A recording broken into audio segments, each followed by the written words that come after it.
if you want to present a solution in the United States, you got to have a problem. They're there to create the problem. That's it. And these it. people go along with it. I do this Christian radio show on Saturdays. I got to tell you, the first day I did it, like 3 weeks ago, they were talking about helping out the Christians in Nigeria.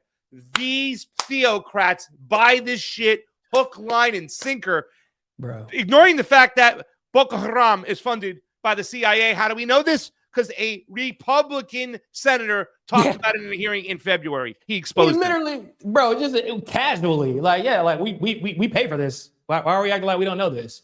Yeah, like we fund these organizations, and Congress just sitting there like, shit, bro, you're not supposed to say that shit out loud. We're not supposed to talk about that. Like, and for example, Nicki Minaj, a little useful idiot from Trinidad, by the way, which is not surprising considering Trinidad is used to launch, half of Southcom's Latin America operations. But she's talking about religious people have the right to practice religious freedom all over the world. And she's like, not just in Nigeria that there are Christians being massacred, but it's happening all over. And she couldn't name one other country. Why? Because they ain't tell her other countries. Why? Because the goal ain't got nothing to do with other countries. It's about putting boots on the ground in Nigeria so that Nigeria does not look over to the left and say, hold up. Hey, man, real quick. Tinubu, that's the president of Nigeria. It's a puppet, by the way.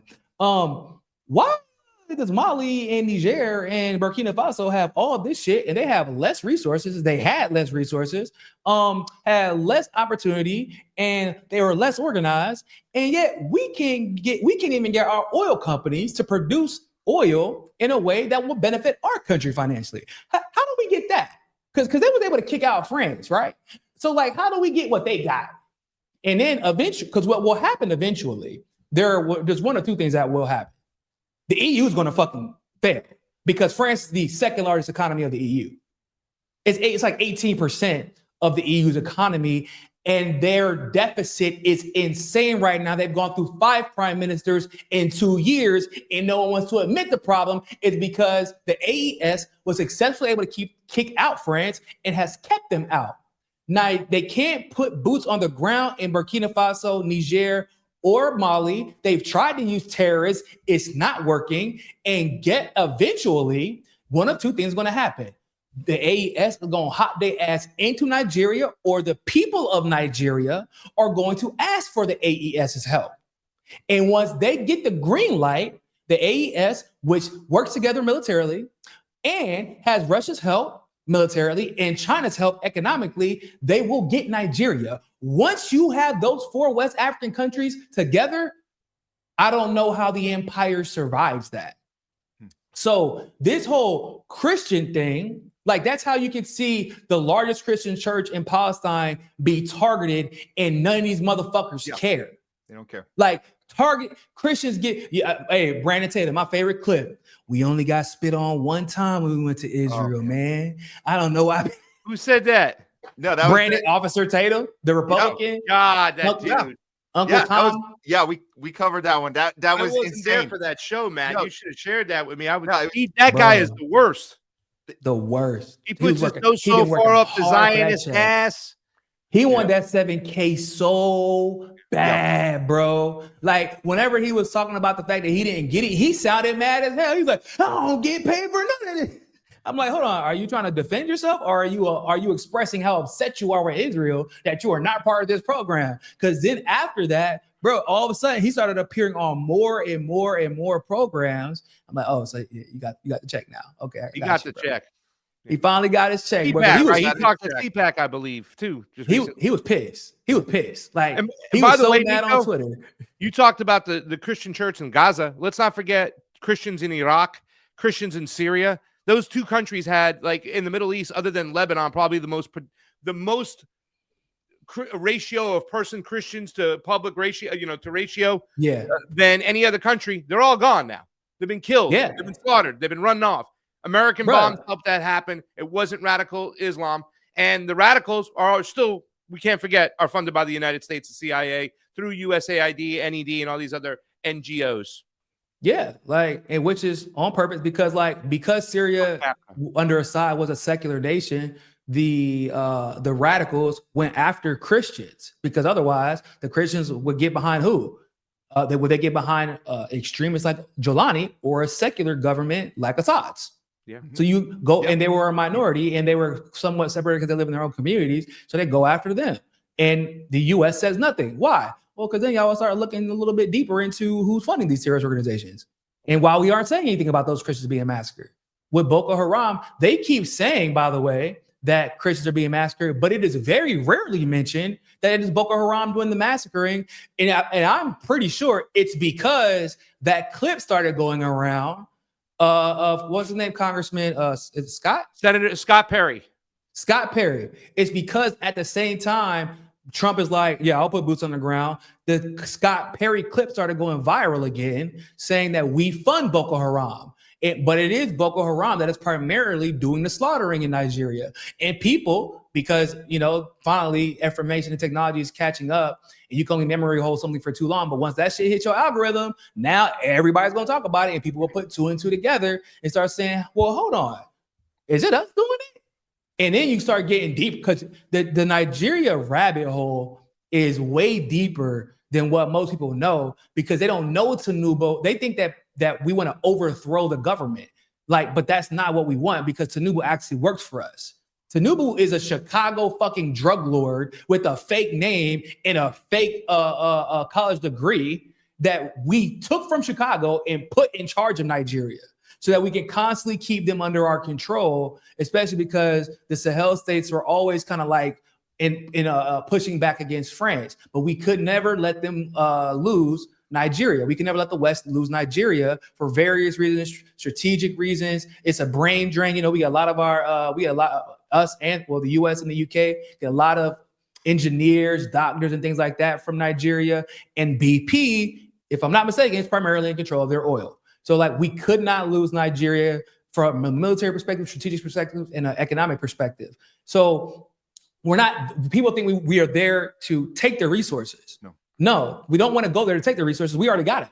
We're there to set up shop and get the other countries around. We're there to set up shop because we can't set up shop in Mali anymore. We can't set up shop in Burkina Faso anymore, and we can't set up shop in can't set up shop in Niger anymore. And they all successfully converted their resources to being owned by the state to benefit the people. And more importantly, Russia has dedicated military troops and resources and assets to those three countries. And they are in an alliance. We have not seen three major countries from Africa in a military alliance before. And people don't think about that. They're like, oh, that's not and that's and not a that's big Mali, deal. Burkina Faso, and Mali, Burkina Faso, Niger. Yeah, they call it the I do triangle. get the sense, They call though. it the triangle. What is it? They call it the something triangle. The North Triangle? No, it would be the West. Latin America. You're thinking about the lithium triangle. No, that's Venezuela. That's the Venezuela. Yeah, there's a triangle, the African triangle. There's the African horn setting up shop. I don't have it in front of me, but it's definitely I do basically. If you look at the map, is Nigeria in those three countries? Yeah. If in Nigeria, because of technology, social media, even USAID being reduced in the area, and more independent journalists actually telling the truth about what's happening in Nigeria now, because that's been a big problem. We've always controlled their media. They're going to look over there and be like, well, why the hell can't we have that? Hey, man, y'all want to come over here real quick? Come talk to us. We just want to converse with y'all. And it may not be the Christian population in the South. It might be the Muslim population in the North that's actually a little bit closer to Niger. And that all you need is 55% of the population that wants liberation. That's all you need. Probably even less than that. Yeah.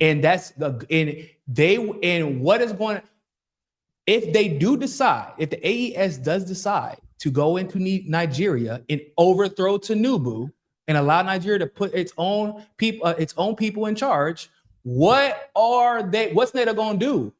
Y'all have been able to take out Libya because Libya was by itself. You were able to take out Nigeria, the Nigerian Muslim president in the 90s because it was by himself. They've been able to take out presidents in these countries because they never formed military alliances with each other. Even in Burkina Faso, with I know you know his name. Thomas Sankara. I forgot it. Thomas Sankara. Okay. Even with him, as organized as they were able to get to him. Why? Because Burkina Faso wasn't able to form military alliance with their neighbors yet. It's not the same game anymore. Like this shit it's getting real for the empire because everybody, I don't think people remember, but they threatened, the US threatened to invade and ECOWAS threatened to get involved too whenever those three countries first overthrew their governments. And you know what happened? Not a goddamn thing. France left. Yeah. France left. They left. They knew that 70% of France's energy relied on Niger. They knew that they would crash economically. They knew it. This was a all or nothing. And they left. They said, we can't win. So imagine that was before this AES alliance was formed, guys. Yeah. Everything that we're seeing right now is that I was on my show today. I was explaining how the Mexico color revolution is about this shit too. It's about what's happening in Africa and the fact that China is the number one controller of lithium in the world. I know people have their issues. Like there's some issues with Sean Baum that people have. Like basically, she's not AMLO to a large degree, but like y'all gotta dig a little bit deeper and look into the nuance because like the criticisms that you would have of Sean Baum if you actually do the research don't actually align with the policies. So the number one export of Mexico right now is automobiles. Like that's what they do. Now people don't realize Mexico is resource rich like a motherfucker. They have everything that the rest of Latin America has. A lot of lithium. Sean Baum, lithium specifically. Yeah. Sean Baum will not let them destroy communities and destroy environments to extract those resources. People don't know that. Now, if you are Trump, this Venezuela shit ain't really working out how you thought it was going to. Okay, you thought you were going to be able to get, overthrow Maduro, and it's not really working out. And now Colombia is getting involved, and they're like, we're going to protect each other. Millet. Yeah, that motherfucker's days are numbered. Okay, so you done lost them. Ecuador, pretty soon enough, I think he'll be out too. But he's not enough by himself, even though he's like the fucking plug of all plugs. Okay, the Congo is a free for all right now. We don't really know how that's going to turn out, unfortunately. But we do know that you just lost the second largest economy in the EU. Ukraine is draining the EU and draining the US to a large degree. Russia has cut off natural gas and cut off energy supplies to the EU. And you don't know whatever's going on. The Middle East is weird as shit right now. We don't know what's going on there, but we do know Iran is wishing the motherfucker would. They're just sitting there waiting. They're just waiting for somebody to give them a reason. Israel is losing. It's slipping. Everything is slipping for Israel right now. So Mexico's our neighbor. We know that there are cartels there. And we're going to make sure that they stay there because, hell, the only reason they've been able to thrive for so long is because of what? Because the U.S. is helping them. So, yeah, Sean Baum, communist, narco politician, time for a color revolution, basically. Why? Yeah. So we can put boots on the ground. People don't even realize that the reason that Sean Baum and AMLO is so positive is largely because of Calderon, the president who did decide to wage a military war against fucking cartels and sacrificed tens of thousands of people to do so. And you know what happened? The cartels fractured off, there became more of them, and they had more competition, and the drugs got cheaper. Wow. That's what happened. That shit did not work. And that's why these leftist politicians in Mexico are so damn popular as it is. And the Mexicans know that, which is why Sean Baum's fucking popularity fluctuates between like 70% and 80%. So but they don't, the US and the empire, right? They don't know what their next move is. And it's specifically because of what's happening with China, Russia, and Africa. They don't know. It's all happening at the same time. You mentioning what's happening right now in Mexico. Did you see this? We saw this story CBS, they're not reporting it totally accurately, but they're saying that there's warning signs appearing on the Mexican beach, declaring there's this area restricted by the U.S. Mexico rejects Trump's offer to strike the cartel. So, like you say, she's not wanting to do these strikes. But what is Trump doing as a result? So she ruled out on Tuesday. Sheinbaum ruled out allowing U.S. strikes against cartels on Mexican soil. A day after Trump said he was willing to do whatever it takes to stop drugs entering the U.S., which we know that's his all his excuse. Public policy. He likes to narco terrorists. Yeah, we got to blow up some more fishermen while we're trying to stop the drugs. So right, no, that's just so crazy to me, bro. That you just like out fishing and like boom, like that's insane. So Mexican American diplomats were trying to sort out what may have been an actual U.S. incursion. On Monday, men arrived in a boat at a beach in northeast Mexico and installed some signs signaling land that the U.S. Department of Defense considered restricted. So the Mexican Foreign Affairs Ministry said late Monday that the country's Navy had removed the signs, which appeared to be on Mexican territory. The origin of the signs and their placement on national territory were unclear, the ministry said in a statement. The signs driven into the sand near where Rio Grande empties into the Gulf of Mexico caused a stir when witnesses said men in boats had arrived at the local beach known as Playa Baghdad and erected them. Baghdad. That is just like the most ironic shit ever. Now serendipity. They're gonna spin this and say it was an oopsie, but let's see. So the sign said in English and Spanish, warning, restricted area. Went on to explain that the Department of Defense properly and had been declared restricted by the commander. It said there could be no unauthorized access, photography, or drawings in the area.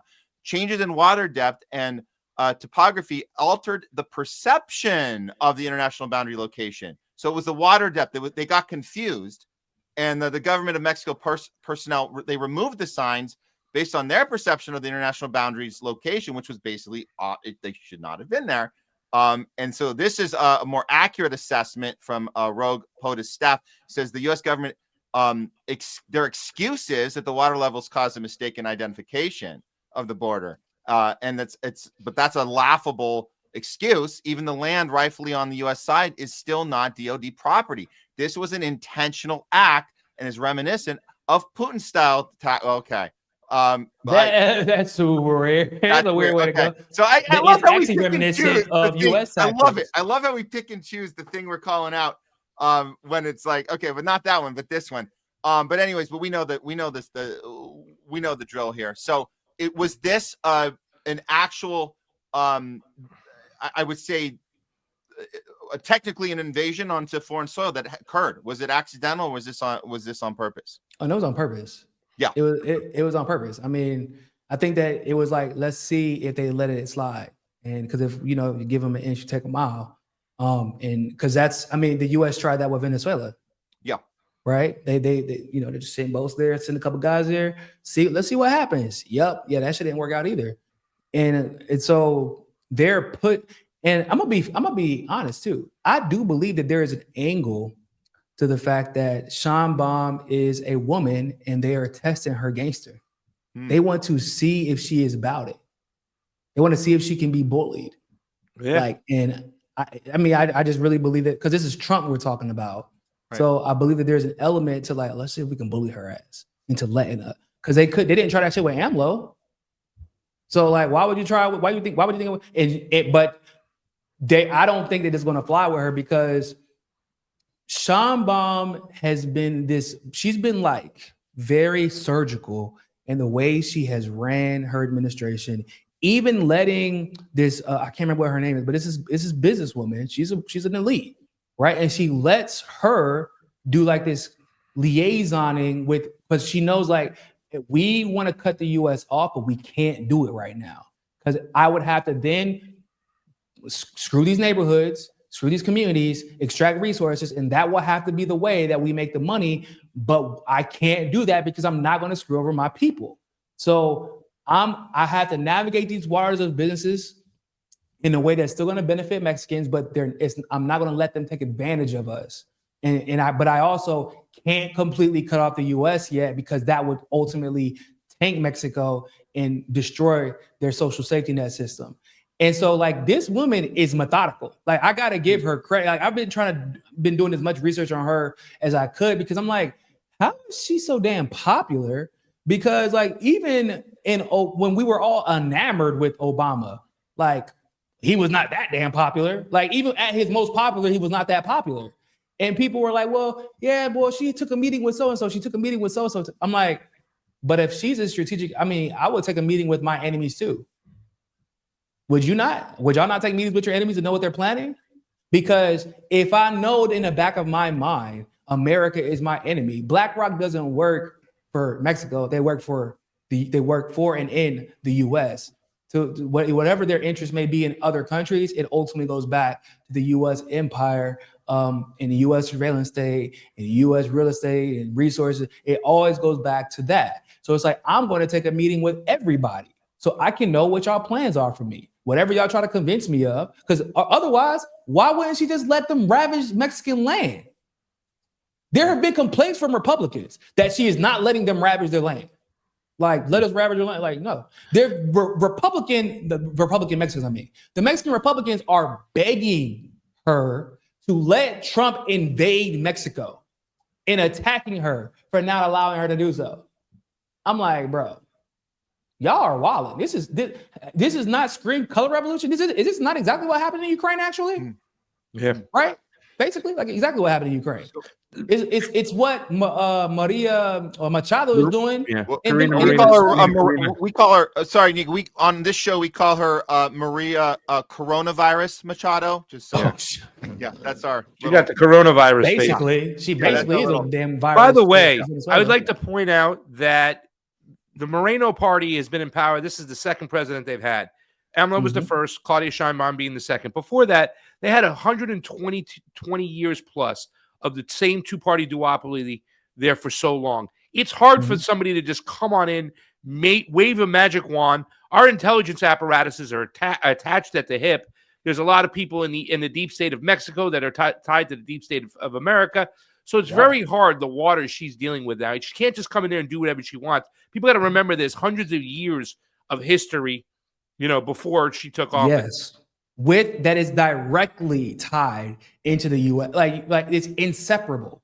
So the ultimate question I think that everyone always asks, and should, especially when talking about international politics and how you plan on governing within your nation and who you prioritize. Did you kiss the motherfucking wall? There it is. She has not. She is not. In fact, Israelis have been coming at her talking about she's a fake Jew. They literally are calling her that. They're like, oh, she's a fake Jew. She's been avoiding her Jewish heritage her entire life. I'm like, what? Yeah. How do you do that? Hold on. Now look, just to be devil's advocate, Mamdani is not going to take his first trip to Israel, right? When he becomes mayor. Hey, but he already kissed the wall metaphorically. But I'm saying there is an element of we are doing something against the thing that you got, that we can understand the sentiment. The public sentiment is not, like you said, Israel is kind of slowly losing the narrative. So we have to maybe put people in place. And I'm just being devil's advocate because I agree with mostly what you're saying. But there has, on the other hand, you can get the people to think that because someone's not willing to go kiss the wall, that we're moving in a direction, against this fallen empire. Yes? Context. Yeah. Sheinbaum, she is Jewish, and she was if I'm not mistaken, she was a mayor of Mexico City, right? Before? Yeah. How long has she been in power? She kissed the wall yet? I mean, as mayor, yeah, I guess. No, she didn't kiss the wall while she was mayor. Yeah, that's a good point. No, as a matter of fact, she was saying free Palestine while she was mayor. She was saying free Palestine. That's a good point. Since I've known about her existence, she's been saying this. Right. Okay. Mexico, obviously, under AMLO, was like, nah, Palestine needs to be a state. She's never veered from that rhetoric. She didn't say, I went and I talked to some of my Jewish brothers and sisters, and I wanted to understand better how globalized the Antifada could be perceived as offensive to them. Right? Like she didn't get in power and it's like, I'm going to keep the same Zionist commissioner that was letting the NYPD beat the shit out of students during pro-Palestinian protests at the universities in my city. Like, no, so like I agree, like that is a possibility that like maybe she saw the wind was blowing, but she was saying all of the stuff that she's saying now and held the positions she had now before she knew it would be popular to have these positions. Her and her party under AMLO, but even more importantly, she did so as a Jewish politician who is constantly having her heritage questioned. And she's still like, yeah, fuck y'all, I'm gonna wear this kippah because fuck y'all. Like, and she gets she becomes the first female president, which is like crazy in and of itself in Mexico, which is a very machismo country. Sure. But then she does so as a Jewish woman. And then people are like, oh, well, that's not a big deal. No, it is. If you understand Mexican culture, it is a big deal for a Mexican Jewish woman to come in, and she didn't, because what have we seen in other countries, other Latin countries, when a Jewish person becomes president? They use their Latin last name, their Spanish last name, so that you don't know they're Jewish. Yeah, it's the reverse. They hide. Yeah, they exactly. They're doing their nefarious stuff. Yes. So no, those are great points, and I do think there's something that's very reminiscent of a Maduro or a Chavez or a you're seeing this a lot. You talk about, Niko, this like, how do you stop the empire? You have to form coalitions together, like we talked about Nigeria. Yes. Do you think there's a chance that there could be some like Latin American kind of coalition? We already talked about Venezuela, Colombia coming together. Do you think maybe she should get into those conversations? Because we know exactly why Maduro's being targeted beyond the oil, beyond the gold. We know that there's also something about being anti empire beyond just the US, sure. But we're talking about, Israel as well. And that, I mean, dog, for all we know, if Claudia is as smart as she's seemingly shown herself to be up to this point, for all we know, that alliance is already being talked about. That's already happening. Right? But we won't know until it needs to be known. Let's hope that would be an amazing alliance there if that's happening. That's amazing. Can I just throw out one more curveball, one more devil's advocate about her, because I'm here with Pasta, and it's Pasta. You remember we covered the digital ID situation, and she did greenlight that in Mexico. That is blind spot. Yeah.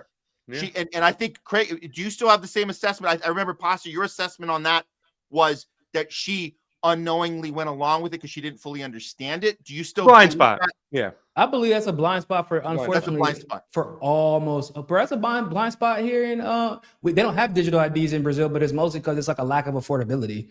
Like they can't afford to have digital IDs. But Lula has signed on to be part of the digital passport program before he even took office. So yeah, he wants but Lula, I don't like Lula. I don't like Lula anymore. This is like signing on to Palantir, right? When you're saying free Palestine, but okay, I know I get it, but we don't. Yeah, but fuck Lula. Yeah. He tried to invade Haiti. Like he sent troops to Haiti. Like people forget about that. Was so old.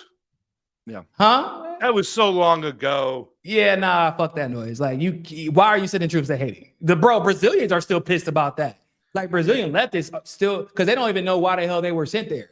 They're like, why the hell are we going to Haiti? Because Brazilians love Haitians. There are a lot of Haitian Brazilians.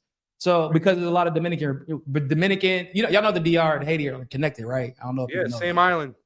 They're literally the same island. So like there are a lot of Dominican and Haitian Brazilians, and Brazilians are still pissed that they were sent there. That's part of the reason why Brazilians never get sent anywhere. Because if you're gonna take me away from my churrascos on Saturdays, like you got to give me a damn good reason I'm not out here eating steak and rice and feijão with my family. So they were a little bit, I don't rock with Lula, but I do believe that like when it comes like digital IDs, so to play devil's advocate as a black man from the US, we have to remember how IDs have been used to disenfranchise black people from engaging with society, right? From voting whenever we need to vote, from getting our driver's license to being arrested. Like because they up the fee. And if you don't get a real ID, you can't travel. And if it just becomes hard to do everything. And when they decide to close fucking 8 DMVs in a 24, 48 hour period,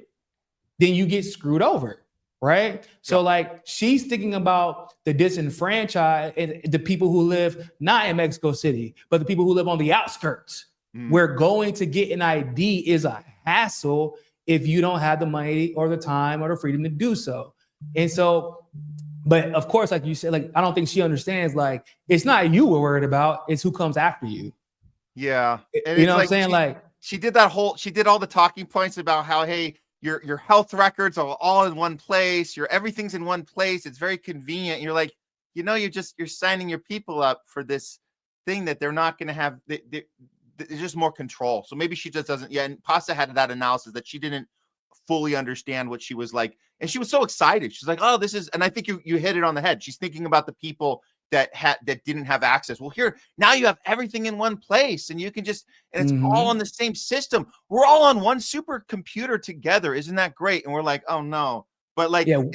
But I think because we're Americans, like we immediately go to that, like, fuck no, we don't, because we know our information is being stolen. We know for a fact that it is not being, they're trying to monitor us and surveil us. But she's not of that mindset. She's thinking, because like my family, my ex-in-laws are all Mexican. And like, I've seen this is like, there's always problems with the family in Mexico because somebody lost documents. Or when my mom-in-law was trying to get her citizenship, she needed something in Mexico and no one knew where that shit was. Like no one knew where it was, and yet she needed it to get her citizenship. And it was like she had to go all the way back to Mexico to get the shit done again. And I think it has something to do with like maybe her vaccination or something like that. I don't know what it was, but it was a medical document that she needed from back in the day. And she had to go all the way back to Mexico to Michoacan to get it. Like it was a whole hassle because they did. So like because of the area she was from, because of her age, because like, they just didn't. And if you're handling business in the small city that she was at, everybody knows everybody. It's cool, but we're living in a different world, a different age where so many people are traveling. She's trying to give Mexicans more freedom, more access. And that's where she's coming from. She's coming from a noble place, but like you said, maybe go about it differently, because once you get into that digital ID space, it's like once you get onto the credit system, how often are Equifax or what's the other ones? Equifax. What are there's Experian. Was that Experian? Yeah. They're always getting hacked. Yeah. Always. Yeah. Without fail. Once a year, one of the three are going to be hacked, and I'm going to get 550,000 fucking phone calls from telemarketers every single time, bro. One of the major companies came to Brazil recently, immediately hacked. My wife never got these telemarketers calling her, and all of a sudden, like within the last year, all of them are calling her now. Wow, there you go. Like, So it's crazy, bro. She needs to learn a little bit more there, but I think I'm with you on, and we're cautiously optimistic here about what's happening there. Is this coming to her future in Mexico? This is a quick one on Venezuela, because we were talking about the covert operations, and Trump has just signed on to this CIA operation in Venezuela, and Fox News put this out that Trump gave his approval for the CIA to carry out these covert operations in Venezuela. This was just reported. Is it really covert if you make a whole announcement? I don't think that they really. That's a conundrum, right? It's like jumbo shrimp, right? Something like that. Exactly. It's like, we're doing, but that's public Trump. Announcement for everyone. It's a covert operation. Yeah. That's like the most Trump shit ever. Like, he just wants to brag about the covert opera. Just in case it's successful, I need to let everybody know that it was my idea. Yeah. But signs off. They were already there. Yeah. Exactly. There. But what do you think is give your predictions? How about both of you guys give your predictions on what happens with, we're talking about Mexico, Venezuela. Let's these two outcomes, Mexico and Venezuela. What are your predictions, Niko? The CIA is already in Mexico. We already know the Fed's already in Mexico. But I do believe, like, and it's not just Mexico and Venezuela. I think Latin America overall I don't know if you want to call it more left, but they will become more anti-US, and Venezuela is probably leading the charge on that, because once Russia's building up infrastructure to help refine Venezuela's oil. So that will make them the superpower in Latin America. It should be Brazil. And if we can get past this whole Lula shit, and it's becoming very duopoly here. Like, it's getting bad. I'm not gonna lie. But like, if we can get past it and we get somebody who actually is anti-imperialist and not just pretending like they're anti-imperialist, it could still be Brazil. But even if it is Brazil and Venezuela working together alongside Colombia, they already have a solid relationship with each other. But if Brazil actually gets their shit together and they bring in Mexico, the rest of Latin America will get at least the countries that matter, especially the lithium triangle. I believe that there's about to be an overcorrection in Argentina because Milei fucked up. He is done. You got Bolivia. You got like I said, Venezuela, Peru, right? So like you have all these countries. They're like, guys, we've already tried to get along with the U.S. Look at what's happened over in Africa. They work together military. They work together economically. And they AES is a little bit different than the rest of the African nations. Like the AES, they're only letting China in to the extent that it benefits them, but they're not letting China take control, which is important to remember. I need everybody to know, like, China can be good for those countries that are trying to develop, but they also can be predatory in a sense, like they're offering you a false choice because, like, what's your other fucking option? Let the U.S. beat the shit out of you, or are you gonna take this money, right? So like they have to be they have to manage their situation and who they let help them in that regard. But there needs to be a military alliance and an economic alliance with Mexico, with Venezuela, with Colombia, and eventually with Brazil, because Brazil has the best economy out of all of them. And they need to start having exports and imports between themselves instead of letting the U.S. control the outcome of their currency and their resources via like NAFTA and shit like that. Because this isn't, bro, like they say in Brazil, no da, it's not going to work. Because the U.S. is like that. It's like a rabbit, like a cornered fucking dog right now. They're unpredictable, but like that unpredictability is like making them very predictable. And when I mean predictable, I mean like they will predictably start just fucking shit up. They're going to cause chaos, and there's going to be a lot of casualties because of it, because they are desperate right now and they don't know where to turn. None of the West does. So what does that mean? They're gonna start fucking countries up. And we're witnessing it in real time. Yeah. Greg, are we going to war with Venezuela? Is that happening? Is this like I don't know if it is going to happen. I do like the saying that Larry Johnson has been using. Venezuela is Spanish for Vietnam. It's not something that's really obtainable. They try to go in there, forget about it. The region, the way it looks at it, like they could take over the airport pretty quickly, right? But after that, forget about it. Trying to go over those mountains and into those areas, they're going to be dug in. There's militias that are set up all in Venezuela right now. They really upped that up since the kidnapping of Hugo Chavez. After that, they just started arming people. There's like master at arms that have keys to a closet full of military weapons that they can hand out to the citizens, and the citizens go to the spot. They're ready to fight for their sovereignty. So I don't think it will be wise for them to do it. However, there's an old saying, right? America doesn't care who wins the war. America doesn't care who loses the war. All America cares is if they have the war, because money will be spent that way. So I do believe there's going to be some attention that is going to be drawn to Latin America.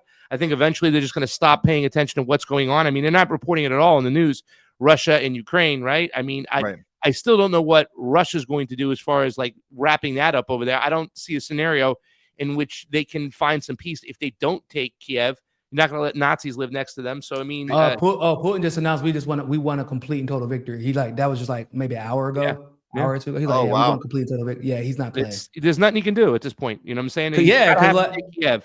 He's not going to let Nazis living on his border that hate his people that want to kill him. He's just not going to do it. Yeah, and I wouldn't either. He gave them every opportunity to fix the shit, and they never did. Yeah. So I do believe there's going to be more attention drawn to Latin America, the Monroe Doctrine. I think the key here is the relationship with China. You know, they said we're no longer going to export rare earth minerals to the United States. And that's when you started hearing a lot of rumblings about Latin America, about Nigeria. That's when it happened. And then, you know, supposedly when Donald Trump went there, Xi Jinping lifted the ban. He'll give them rare earth minerals again. If they do cut us off again, we need that. You know, I can't see a scenario where the United States wouldn't do what Elon Musk said. We'll coup who we want to coup, right? Like, it's going to be that situation. They're going to try, because they need those minerals and stuff. So it's no surprise to me. It's not a coincidence that there's elections coming up in Honduras in a couple weeks, They want to try to get Honduras back. They got elections next year in Nicaragua. They want to try to get Nicaragua back. You know what I'm saying? Their hegemony depends on who they can get if they can get their puppets in there. So they're going to swing the bat in Latin America. The Monroe Doctrine is back. What will the results be? It's a different it's a different world nowadays. We'll see. Brazil 2026 elections happening here. Yeah, but Bolsonaro can't run, right? He can't. Can't run. That's the Bolsonaristas, bro. Decision. They got a lot of people that support him. They got a lot of politicians. I don't know if there are any that are as charismatic, but there are a lot of people who are pissed about, bro. Like, I don't like Bolsonaro, but they fucked him. What they are doing to him is not, bro. This man got charged because some randos not even destroyed the building. They graffitied the building. They're January 8th. Yeah. Basically, it's our January 6th. It's the same thing, the same sides. You saw military men telling people to come into the building. A lot of psyops they run over there in Brazil and stuff, and that's the whole thing. It does seem like Lula's definitely gone along with a lot of it. Victoria Nuland going there right before the election, and it's weird. It seems like he cut some backdoor deal of sorts. I don't know. I could be wrong. I don't hate Lula. But I don't like the way I used to. Bro, that boy got, there was articles here like asking why the CIA was in Brazil during the presidency, like in Portuguese. Actually, Glenn talked about it. Glenn Greenwald actually talked about it too. It's like I said, he was castrated when he was in the jail. That boy was scared straight. Like, they sent them kids to jail to hey, this is gonna be like if you don't get your act together. I think that he was scared straight because unfortunately in Brazil, the judges here have way too much power. It is, like I said, Alexander Moraes was able to accuse Bolsonaro of something, of something that he did against Moraes, and then be a judge in that case and help determine the outcome.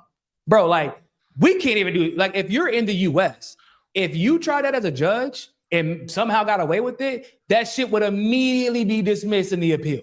Immediately. Like, no one would ever be able to get away with that, especially with an ex-president. And especially when it's clearly a political attack. And it's like people, I've had my leftist friends get upset with me because they think I'm defending Bolsonaro. I'm like, I'm not defending Bolsonaro, but I'm never going to be mad at somebody being mad because they thought they won the election and he wants to try and argue his case. And if his supporters also want to argue that case for him, more power to them. So what the fuck we call democracy? They all have a right to be mad. And if Lula lost, they would have a right to be mad. But what y'all don't have a right to do is literally throw someone in fucking jail and claim that they were trying to initiate a coup, because that's not what happened. I'm being honest about it. I don't have to like Bolsonaro to be like, yeah, but I prefer democracy. I like democracy more than I don't like Bolsonaro. Because this shit always bounces back, bro. It's a boomerang. Of course it does. Yeah, let me say this much, though, too, as well. The reason why they are able to pull this off is because what they did do to Lula in the past with the State Department of the United States when they unjustly put him in jail for the whole Operation Car Wash thing, and then Glenn Greenwald exposed that. It was almost like that stuff was leaked on purpose to get him out. It was like, oh, my God, we got this guy who's just not getting in order. He's not getting in line when it comes to the shots. Let's get Lula out so we can get him to get some shots and some arms. Put him back in power.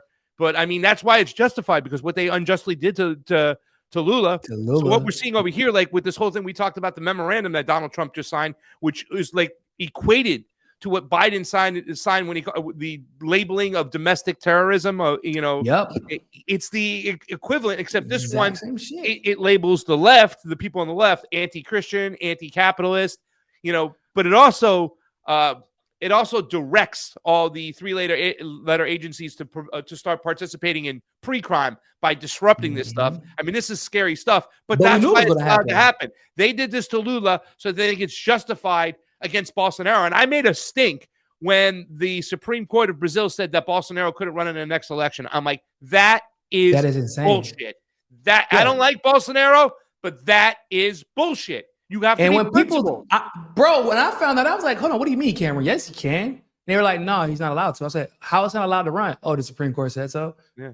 What? Yeah. I'm like, how can the Lula Supreme Court couldn't run when Bolsonaro won? I didn't think that was okay either.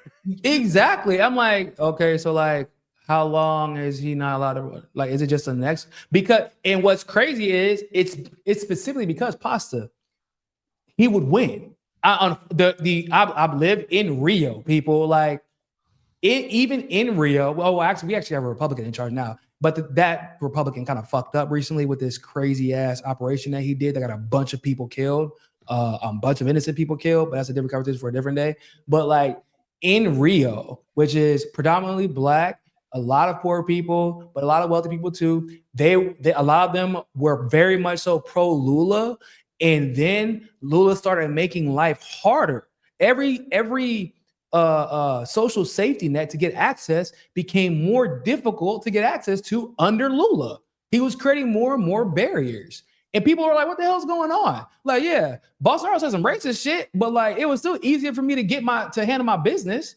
And everything became more, bro. I'm telling y'all, dog. I remember I was shopping for groceries the other day, and I was telling my wife, like, yo, why the hell I feel like I'm paying as much as I would pay in the US? What's going on? Because it was not like this when I first moved here. The value of the dollar had gone up, but it felt like it didn't matter because I was still paying more in dollars. And I'm thinking to myself, how the hell are Brazilians surviving? Mm-hmm. Like, how are they grocery shopping?